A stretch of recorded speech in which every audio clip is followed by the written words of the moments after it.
Doing the 360 defense requires you keep your body in motion at all times, using your arms to defend different angles of attack. The key is keeping your arms at an oblique angle with your hands open and straight so that you don't take any blows straight on. Each is deflected down the angle of your forearm, which reduces its impact.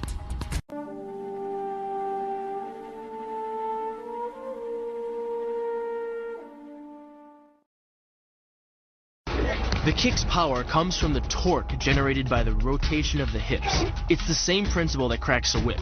Turning the hips just a few degrees forces the foot to travel a much greater distance and creates a lot of speed as it does.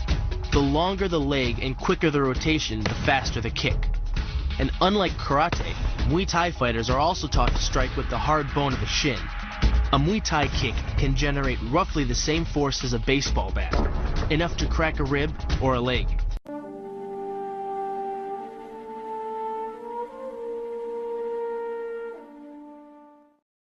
The hyperextension of the elbow, created by pulling back on the locked arm, virtually ensures that he will be taken down.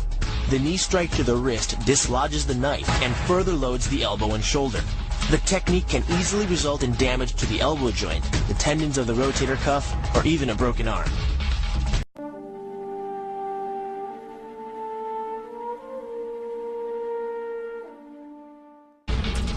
First, the opponent's arm works as a lever to optimize your control.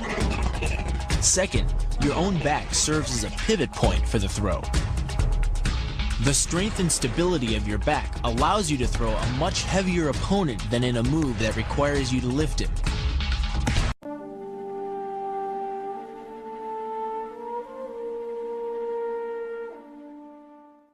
This kick is all about speed. The further the foot travels, the greater its acceleration, and the more dangerous a weapon it becomes.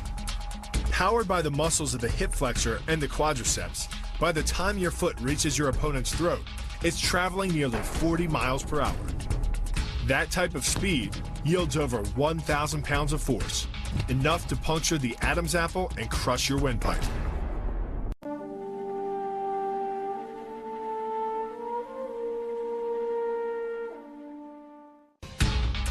But the real damage from the knee bar doesn't come from gravity. It comes from leverage. Once the knee is locked, your hips act like a fulcrum, and his leg acts like a lever, multiplying any force you apply.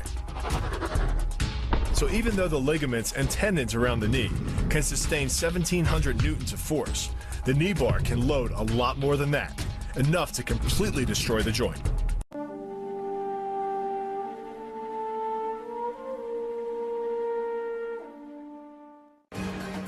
The key to the reap is to get your opponent's center of mass outside his stability zone.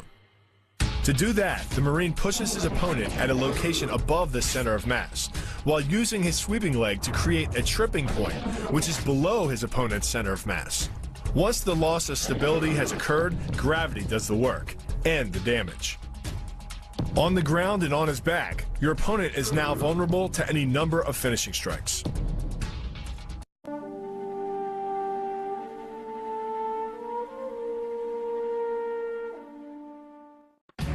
Starting from behind his opponent, the Marine wraps his arm around the enemy's neck and forces his elbow beneath the chin.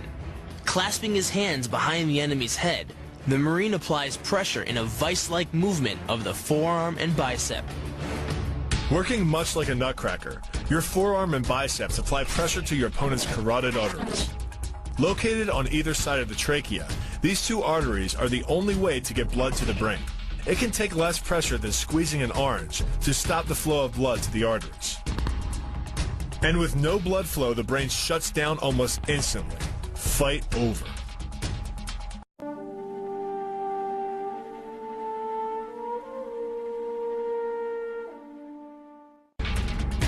It's aimed at the largest gland in the human body, the liver. A direct hit won't just bring an opponent down. It can rupture the gland, causing severe internal bleeding. But the liver is well protected by the rib cage, so the kick must be accurate to within half an inch.